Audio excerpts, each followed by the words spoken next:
And joining us now, Jamie Manson. Her award-winning column, Grace on the Margins, appears in the National Catholic Reporter every week, and she received her Master of Divinity degree from Yale Divinity School, where she studied Catholic theology, sexual ethics with Sister Margaret Farley. And as a lay minister, she has worked extensively with New York City's poor and homeless populations. Thanks for a few minutes. I appreciate it. Thank you. You know, one of the questions I think to the general audience when they heard that the Vatican had problems with American nuns was, could you really pick a more sympathetic constituency to go after right now? Before we get into the crux of the complaints here, were the sisters, who I know you work with closely on a daily basis, were they taken aback, or did they see this fight brewing for a while, and when it got articulated by the Vatican, it was just, you know, something that they saw coming down the pike? Well, I think that what happened was this assessment started in 2009, so they knew that something was brewing. But one of the, to me, the toughest parts of this story is that when the leaders of LCWR went to Rome to hear about what the Congregation for the Doctrine of the Faith's decision was about them, the CDF, as they're known, had already released publicly what their decision was before the sisters even knew that. So they didn't even have the respect to tell the sisters, the leadership of LCWR, one-on-one before they went public with the information. Again, for our audience, this isn't a small block of nuns. This organization represents, I understand, 80% of the nuns in the United States. Yeah. About 57,000 here. Correct. Among the complaints they had were serious doctrinal problems, radical feminist themes that they articulate in this. This goes back, I guess, all the way to the Second Vatican, right? You go back to the 60s here, where in a funny way, the church was seemingly more open-minded in the Vatican then than they are in the 21st century. Yes. And they gave more latitude to the sisters, is that right? Right. They encouraged them to get education.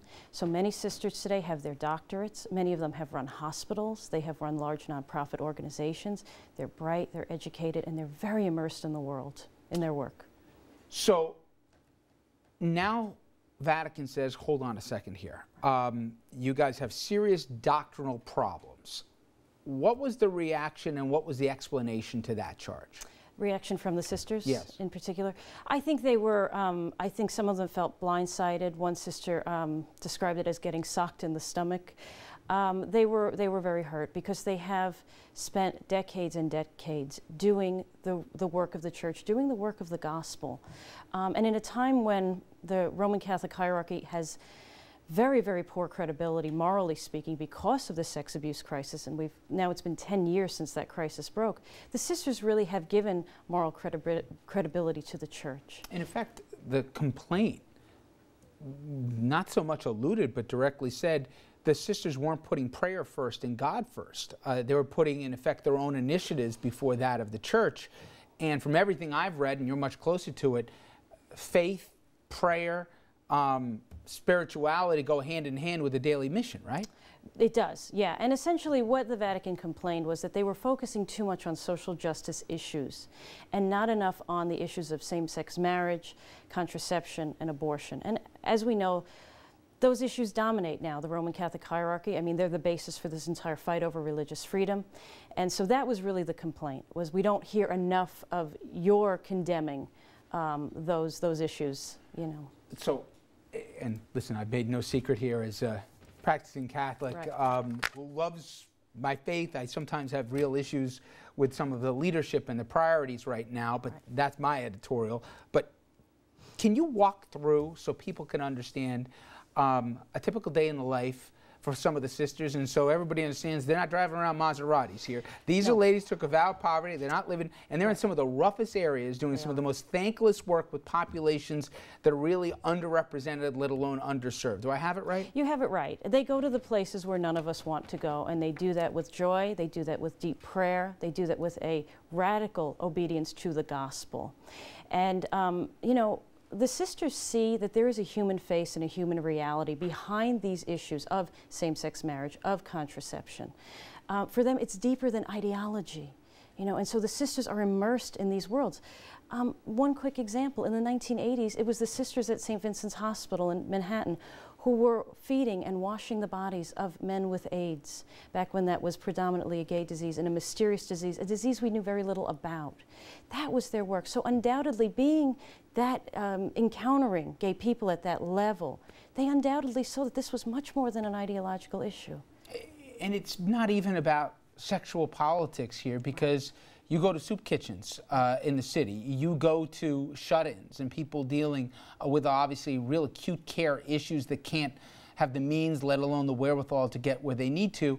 You'll see sisters on the front lines there. And so, again, if you can articulate, if the nuns in this country weren't doing what they were, what could some of the consequences be?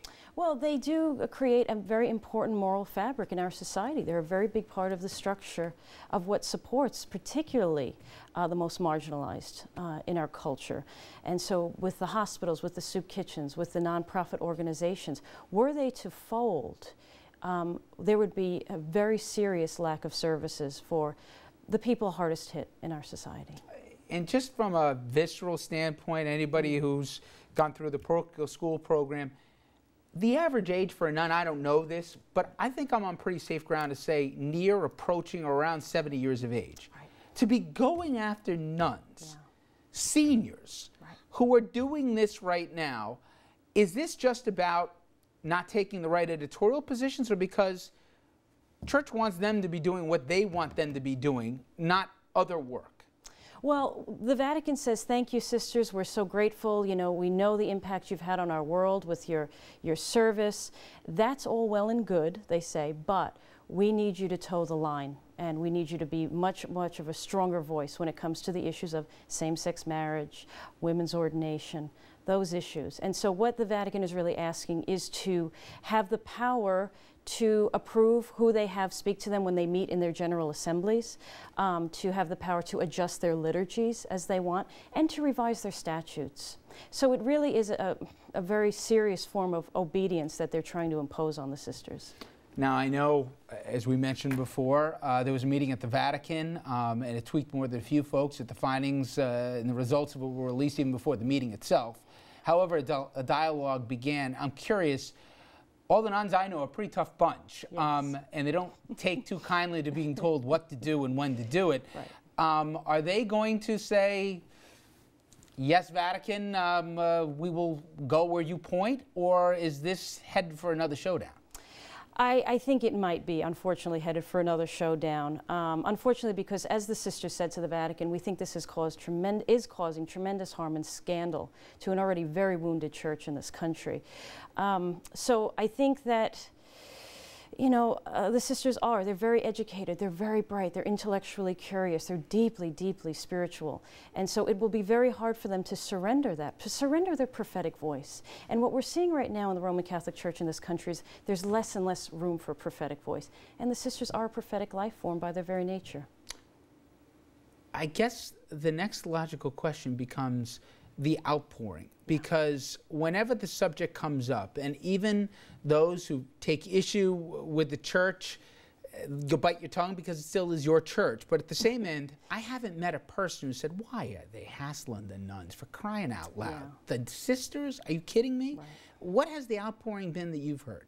I think the outpouring has been remarkable. I mean, I'm involved with a number of church reform groups, and typically those groups focus on their own issues. So whether it's gay and lesbian Catholics, whether it's women who are interested in getting women ordained in the Roman Catholic Church, whether it's Voice of the Faithful, who is dedicated to you know, getting the church to be more transparent about sex abuse. And what I'm seeing is all of these organizations rallying together in one unified voice. But I think even the conservative elements of the church, nobody that's ever had contact with a nun is on the same page with the Vatican. I haven't found one person who said, you go get him, Vatican, let's get these nuns in order here. Well, there are some voices, yeah, no, not at all, a good one.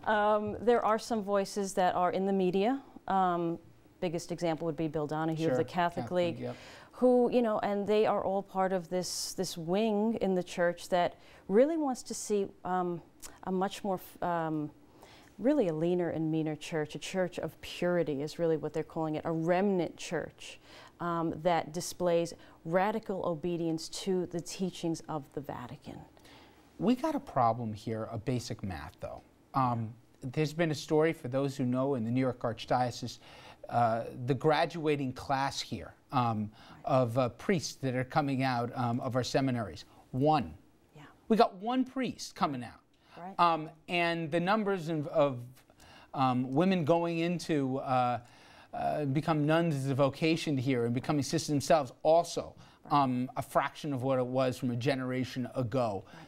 At a certain point, don't you think basic math says we got to rethink this? Yes, you would think that. But the issue is, right now in this church, 2/3 of Catholics, there's 72 million Catholics in this country, 2/3 no longer go to church. So clearly the institution is hemorrhaging numbers.